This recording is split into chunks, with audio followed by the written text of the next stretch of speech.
뭐가 그렇게 두렵습니까?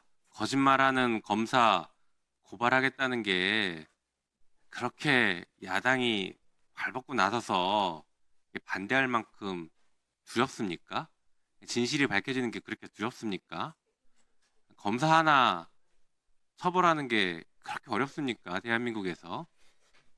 사건 조작했고, 그리고 피의자, 공박에 몰려있는 피의자 회유하고 협박하고 해서 허위 진술을 얻어냈으면 처벌해야죠. 그러라고 우리가 수사권, 기소권 줬습니까? 검사들한테? 그거 하지 말라고 했던 거 아닙니까? 예전에 있었던 유우성 간첩 조작 사건에서 한 발도 나아간 게 없고 배운 게 없어요. 유우성 간첩 조작 사건, 해외 공문서, 중국 공문서 위조해서 그 법정에 버젓이 들이내서 무슨 일이 벌어졌습니까? 국가 망신 다 시켰고 대한민국 사법 시스템 다 망가뜨려 버렸지 않습니까? 그 일로 인해서 국정원은 대공수사권이 없어졌어요. 그런데 검찰은 뭐 했습니까? 아무것도 바뀌지 않았어요. 그때 등장했던 이시원이 지금 또 등장하고 있어요. 이게 지금 현실입니다.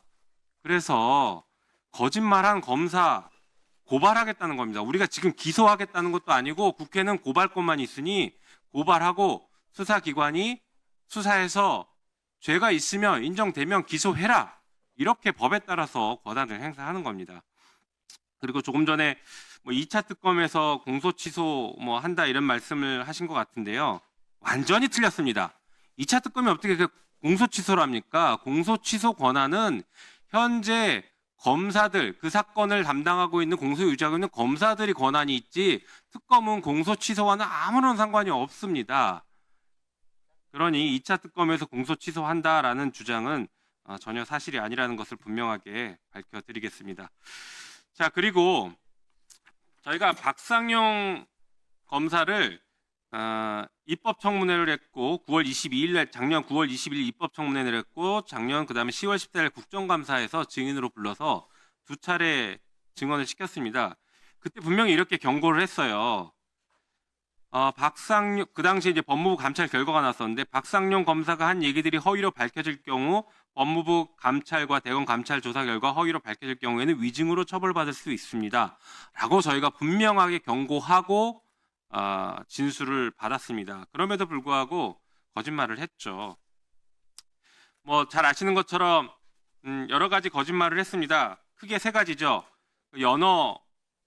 연어 회덮밥을 먹었고 술을 마셨는지에 대해서 그런 사실이 없다라고 거짓말을 했고, 그리고 또 하나는 회유 협박이 있었느냐에 대해서 없었다라고 했고, 마지막으로는 당시 이재명 대표를 공범으로, 그러니까 주범으로 엮으려고 한 사실이 있냐라고 해서 없다라고 이렇게 거짓말을 했습니다. 이 세 가지가 지금 거짓말을 한 세 가지 그 가장 큰 위증 사유라고 할 것입니다.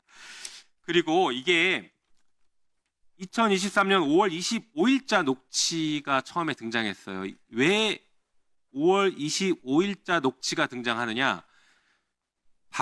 박상용이 왜 그날 서민석 변호사에게 굳이 전화해서 자기가 답답해서 전화했다 이 얘기를 왜 하느냐? 날짜가 의미가 있습니다. 보면 그 직전인 2023년 5월 19일 날 이화영 부지사가 이재명 대표와의 관련성에 대해서 일관되게 부인하고 있다가 이때 기존 입장을 일부 변경해서 검찰의 수사 방향에 부합하는 취지의 진술을 합니다. 5월 19일입니다. 그러다가 5월 24일 전화하기 전날 조사에서는 다시 입장을 정리할 시간이 필요하다라고 해서 진술을 유보합니다. 그러니까 애가 탔죠. 박상용이 자기가 답답해요. 애가 탑니다. 이거 지금 조작해야 되는데 갑자기 이화영 부지사가 태도를 바꿔요. 그러니까 그 다음날 전화해서 그런 얘기를 하는 겁니다. 10년 이상 구형 가능할 수 있다. 뭐 대안을 제시해야 된다. 뭐 이러면서 형량 거래하고 마치 보석도 해줄 수 있는 것처럼 이렇게 얘기를 하는 겁니다. 그러니까 5월 25일자 전화는 이 흐름에서 매우 중요한 의미를 갖는 날이었습니다. 자, 그리고 박상용 검사가 그 뒤에 무슨 짓을 했습니까? 이렇게 거짓말하고 조작하고 해놓고 나서 이화영 부지사가 국회 이 법사위에서 나와서 증언을 하니까 그 증언, 자기가 조작했던 것을 폭로한 그 증언에 대해서 위증으로 기소를 또 해버렸어요. 이렇게 기소권, 수사권 가지고 보복하는 검사가 대한민국 검사입니까? 깡패지. 당연히 처벌해야죠. 이상입니다.